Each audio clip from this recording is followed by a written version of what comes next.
Assalamualaikum warahmatullahi wabarakatuh. Perkenalkan, nama saya Destin Mutrantolin. NIM saya 204011120131. Saya dari Prodi Teknik Elektromedik Polanka. Di sini saya akan menjelaskan tentang materi saya, yaitu infinitive and ground. Pengertian ground and infinitive. Ground atau verb plus ing dan infinitive to plus base verb merupakan verbal dalam kalimat bahasa Inggris yang dapat berfungsi sebagai kata benda atau noun. Contoh dari kata get around yaitu singing, drinking, running, walking, studying, dan masih banyak lainnya.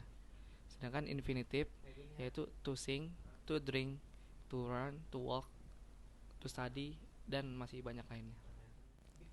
Selanjutnya saya akan menjelaskan tentang fungsi dari ground dan infinitive. Yang pertama, sebagai subjek.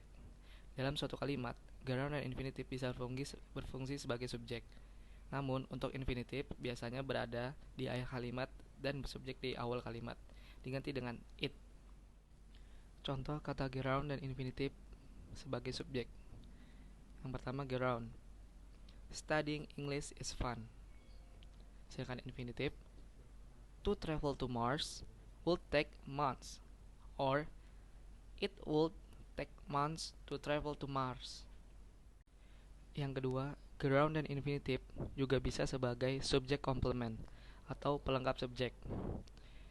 Keduanya bisa digunakan sebagai pelengkap subjek pada suatu kalimat. Contohnya, ground. My goal is winning the marathon. Infinitive. My goal is to win the marathon. Ground dan infinitive juga bisa sebagai noun complement atau pelengkap kata benda. Noun complement menambahkan keterangan kata benda tersebut.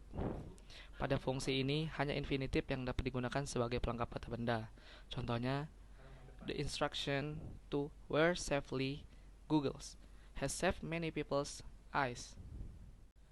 Selanjutnya, ground dan infinitive juga bisa sebagai adjective complement atau pelengkap kata sifat.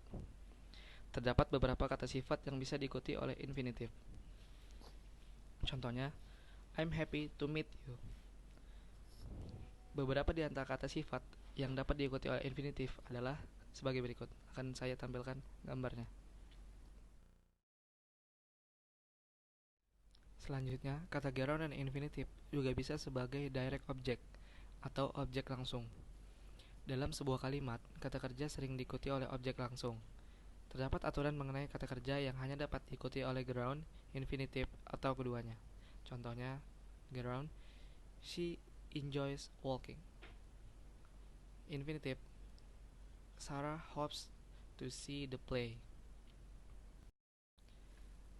Yang selanjutnya, kata ground dan infinitive juga bisa sebagai object of preposition atau objek preposisi.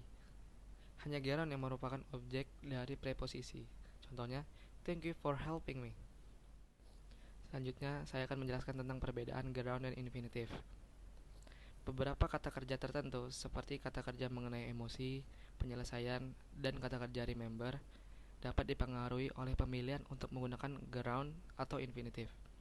Seperti yang telah saya jelaskan sebelumnya, ground dan infinitive mempunyai fungsi yang sama sebagai subjek maupun objek, dan keduanya mempunyai makna yang sama.